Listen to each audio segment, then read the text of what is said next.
माझं गाव माझं शहर. धाराशिव येथील पत्रकार रवींद्र केसकर यांच्यावर अज्ञात गुंडांनी केलेल्या भ्याड हल्ल्याच्या निषेधार्थ परांडा येथे व्हॉइस ऑफ मीडिया या पत्रकार संघटनेच्या वतीने जाहीर निषेध व्यक्त करण्यात आला. यावेळी परांडा तालुक्यातील सर्व पत्रकार बांधव उपस्थित होते.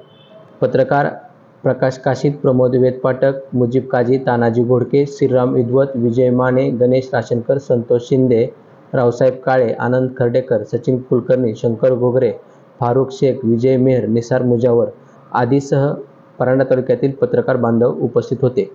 पत्रकार कायद्यानुसार संबंधित दोषीवर योग्य ती कारवाई करावी व पोलीस प्रशासनाने ठोस निर्णय घ्यावे अशी मागणी पत्रकार संघटनेच्या वतीने करण्यात आली. अधिक नवीन माहितीसाठी आमच्या चॅनलला सबस्क्राईब करा, बेल आयकॉनला क्लिक